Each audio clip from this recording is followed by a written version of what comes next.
Well, hello. Thank you so much for that lovely welcome. It's fantastic to be here at Future Societies and to be with such a varied and accomplished group of panelists. I wonder if we could start with a few introductions. Can everyone give us their name and tell us a little bit about what it is they do and what their role involves?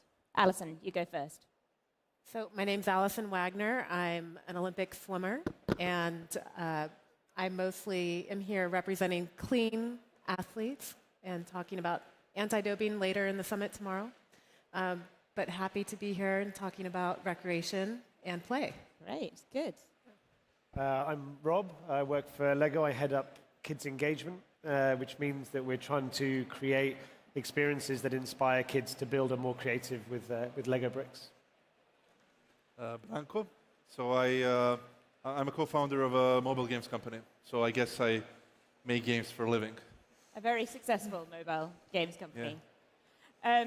So our subject for today, as you've been told, is have we lost our sense of fun and play?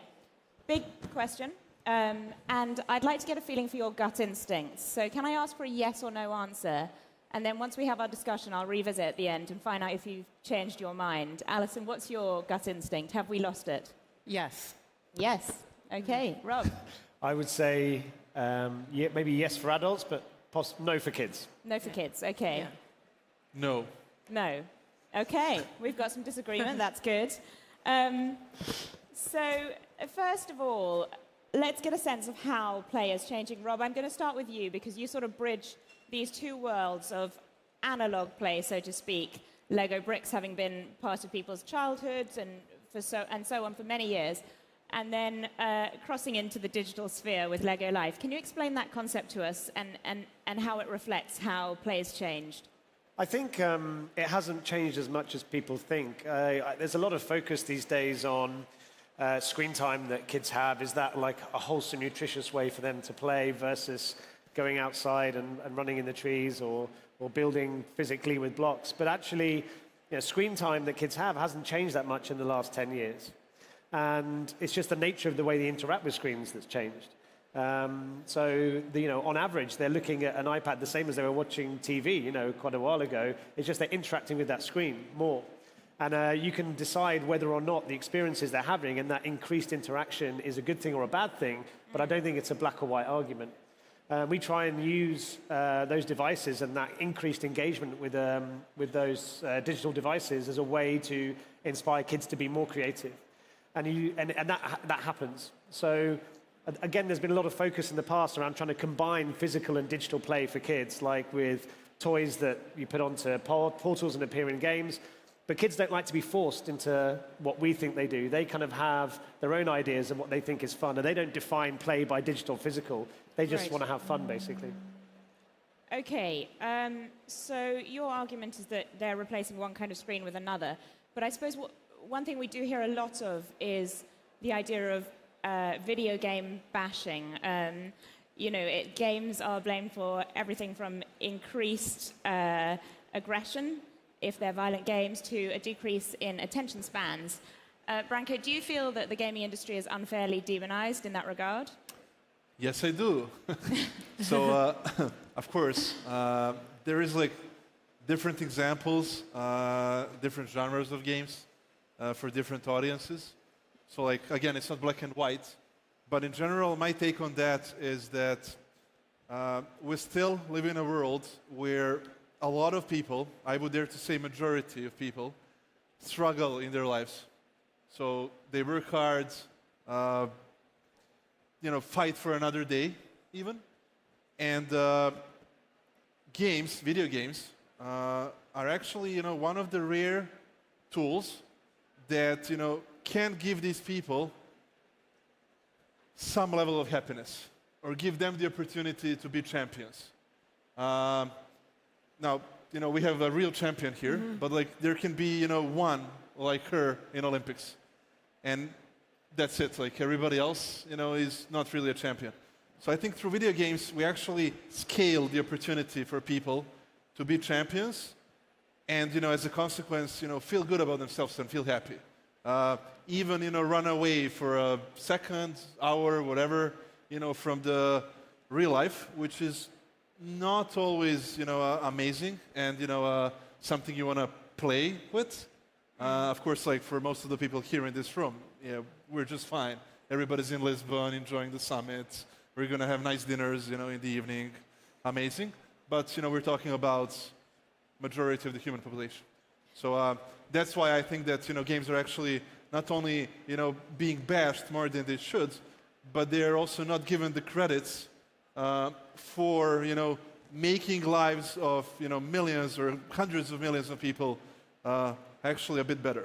But wouldn't the argument be that if they weren't inside playing games, they'd be outside playing a physical game? And we might not have, for example, the obesity problem we've got today in Europe and the US. Alison, as a professional athlete, do you have a view on that? Well, as a kid, I got into sport because my parents made me. They mandated that I participate in a sport and get out of the house. And I think there's definitely value in that approach to parenting. And there is, of course, value to maintaining physical health and developing physical health as a kid. But I don't think there's any right way to define having fun.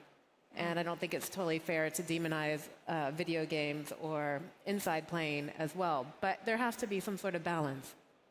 Could one be used to feed into the other? For example, social media being used to encourage people to play sports. Rob, what do you think of that? Definitely. I think it's really interesting around this idea of what is like nutritious fun versus junk food fun. And having what you need versus what you want, can you have both? And it kind of, you see it in all walks of life at the moment. So when you watch Netflix, you get served a lot of the same content. So I end up watching lots of sci-fi shows on Netflix because I watch Stranger Things, and you end up watching the same kind of content over again. And I actually miss linear broadcasting on the BBC, which is kind of the kind of content that I need to watch, but I don't select for myself. And it's a bit like with kids, sometimes they don't realize that they're actually going to enjoy swimming as much until you give that gentle shove into doing it. Same with creativity with Lego bricks. Some kids just can't get over that hump of breaking the setup and doing something from their imagination. But if you give them that gentle shove, then they suddenly realize that there's something that's far more nutritious for their brains than kind of the easy quick win of playing a match 3 game or something like that. So it's kind of how you can kind of make people do what they need to do, but also want to do that. So who needs to give them that shove? Who's responsible? There's obviously a lot on the parents, but there's obviously a lot on brands like us as Lego and kind of gaming companies as well to try and do that in the right way and to create experiences that are both fun but have some degree of benefit, particularly for children. So tech companies should be encouraging young people to break up their screen time and be active as well. Yeah. Yeah? Branko? Branko, what do you think? No, I agree. So I actually really love, what Alice had to say. So I guess, if we go back in time, 10 years, 100 years, a millennium, there was a panel like this. And, they discussed, in the old good days when kids were, whatever, climbing the trees, now they're playing with these Legos. Like, what is this? Etc. So, change is happening, with or without us. Digital change it kind of already happened, and it's going to get more severe over the next decades with artificial intelligence, and everything that's coming. Mm-hmm. So we better embrace that's happening, and then see what are the roles we need to play in order to actually have that change, for the benefit of mankind, etc. So that's a long answer. Short, yes, absolutely. Everybody who is shaping behaviors, opinions, etc. Should feel an obligation to do it, in a proper way, which benefits everybody. So, Alison, I'd like to draw you in here because we spoke earlier about the importance of adults continuing sport, and our conversation's been focused on children. But I'd like to also talk about adult games and how adults can continue to have fun. What's your view on that?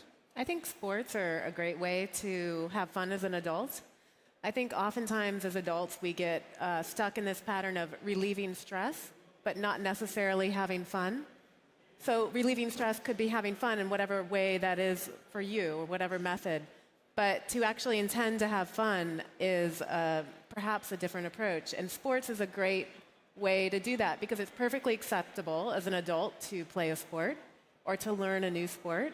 And many adults do that with their child. But regardless of if you have children or not, sports is readily available in many places in the world in your community to explore and learn. And it's a great way to have that opportunity to play with your own physicality and your environment.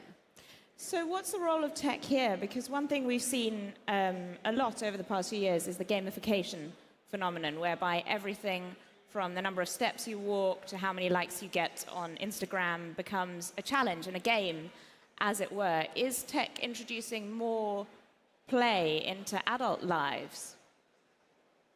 Rob, what do you think of this? I hate the word gamification with a passion. Okay, great start, great. It's just basically you should design things that are fun if you're making something and it's relevant.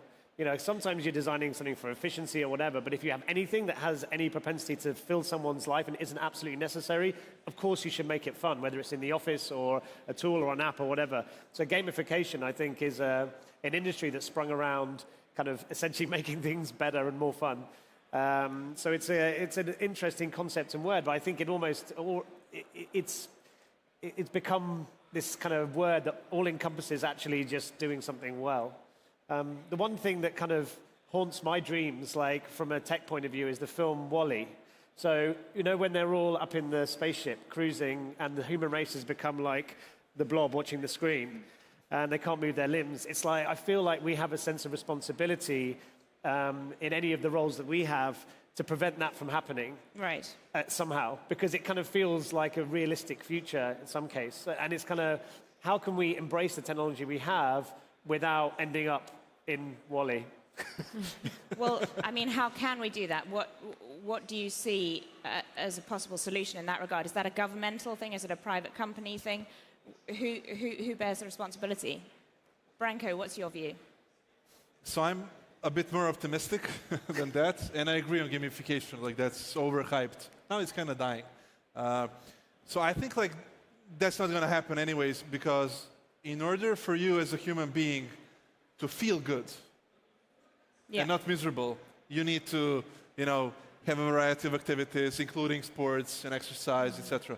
So like the WALL-E scenario, I think what it missed is that all these, you know, fatsos that cannot move, they're happy. And I think in real life, they would be miserable. They would be committing suicide.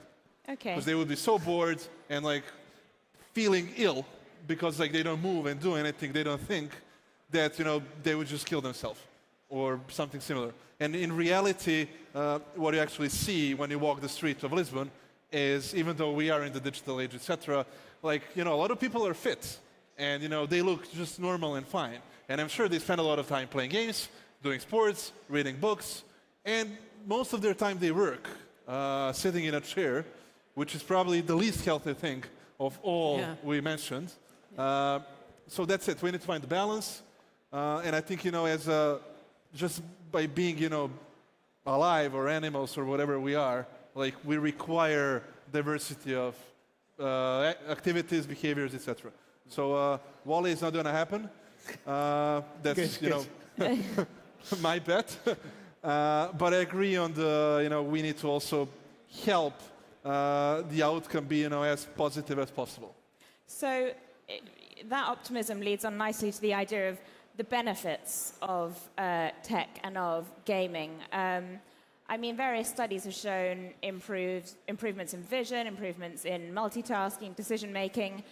Is that something that you pay attention to when you're designing your games? Yeah, so again, back to what Rob said. So it's all about, you know, creating experiences which, you know, are fun and people actually want to engage with. And then the, you know, golden thing you do in a game is like make it easy to learn and hard to master, which, you know, just within the sentence, easy to learn, hard to master, gives you my answer. So like that's what games are, you know, by design. They are experiences through which you need to learn, you need to like engage. Sometimes your reflexes, sometimes your brain, so it depends. But yeah, definitely, I believe that, you know, games, even in the shape they are in now, are beneficial. Not only because they make people feel, you know, better, but also because they help them, learn something, solve problems. And there is probably a much bigger, almost untapped opportunity if we talk about that type of entertainment for kids. Because kids, being a parent, I've seen that myself, they're like sponges. They just like absorb.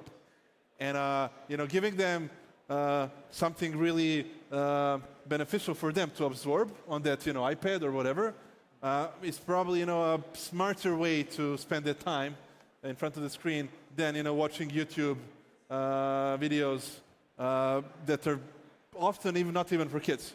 So I think that's like a missed opportunity. Do you ration your kids' screen time? I do not, but I really make sure that, the older one, because the younger one is a baby, so that the older one loves, doing something else more than being with the screen. So he loves playing football maybe, or basketball or something else, more than he does love to take the iPad and watch YouTube. And I think that's, my responsibility as a parent to make him love football more than, having iPad in his arms. And it's possible, trust me. So. And Rob, do you ration your kids' screen time? Yeah, not like really militantly, but kind of softly. Watching the 3-year-old navigate the iPad is a thing of beauty. The way that she only can form, she can speak in a very basic way, but she can navigate an iPad way better than my 80-year-old dad can, and it's just impressive to watch. I think when you're designing experiences for those kids, though, it's all about the extrinsic and the intrinsic motivation of the experiences they're going into. It's like a bit like sport as well. It's kind of, you can do things to make kids come back to play a game or come back in a bad way. So you can do it in a way that makes it addictive without giving too much back in a positive way. So the challenge for us is to make something that has like an intrinsic motivation because the experience is so fun that they want to come back to do it. They have it's something that the core loop in that experience is something that fulfills them and makes them happy, not like there's an addiction of I've got to get this many coins or I've got to do this, which is often kind of, this like slightly negative way of bringing people back to an experience. And it's for kids, it's a very careful balance to maintain, for sure. And Alison, how can we make physical activity more addictive? How can we? Yeah, how can we do it?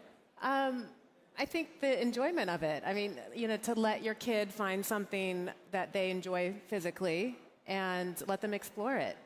And another thing I wanted to say on the point earlier about sport is that I know this is obviously a tech conference, but you don't have to track all the data to be a good athlete on your performance. And I think it's important when you're working with kids or if you're developing your own athletic performance to know that you can do that without tech. Of course, your involvement in whatever you track, your heart rate, your steps, and all that can be great. But for me as an athlete and as a former coach, there were plenty of people, and I count myself as one, that at times it was really important to disconnect from data and explore the experience of it fully and to develop my awareness of my body with my own sense of kinesthetic awareness. And that's really important to remember, I think, because I run into a lot of people developing themselves in sport, and they think they have to track all sorts of points of data. Right. And it's not necessary. And I think for kids, it's also, back to your question, important to let them explore whatever it is that makes them happy. My mother didn't even know how to swim. She still doesn't. So I was kind of, just found swimming because it was the only thing I really liked in terms of a sport and the only thing I was halfway good at. So, despite whether or not you have an interest in something, let them find what works. Fantastic. I can see we're running out of time, but before we do, I'd like to look to the future and get a sense of where our recreation time is heading. Where is play heading? Okay. Alison, you go first. I think we're moving, hopefully, in the direction of more intentional play. And, I live in San Francisco, so workplaces, a lot of workplaces actually make room for that. And I think as a sportswoman, a sports person, I'd like to see that as a focus in sports, not just only focused on whatever your performance goal is. Rob? Yeah, I think the way it's going is the way it has been, and I think there will be more ways in which kids and adults can have fun, more like options. But the balance between kind of going outside when it's sunny or staying inside when it's raining will always be the same, and there'll always be things to do on both sides of that. And I don't see that changing any time in our lifetimes or any of our kids. Very British answer, mentioning the weather there. Branko? I'm going to stick to my optimistic outlook. Great. So I think that, over the next decades, actually, thanks to the technology advancements, we're actually going to have, more time to play and, do sports, feel good about ourselves, than we're going to spend working. I think Scandinavia is kind of a good model we can observe, because over there, people already work less hours. It's great, yeah. Yeah. There we go. And I used to live there as well. So you work less hours, and then like the time you've got, free time, enables you to introduce either some new activities or do more with the activities you already love. Which again, because I think we need to do things we like and we feel good about, we're gonna intrinsically choose to do sports, play games, read books, whatever it is. And with more time we're gonna have in our hands, we're just gonna be more prosperous, healthier, etc. And one more important thing, and I'm done, is that throughout the mankind history, generations are smarter and more educated. That's data.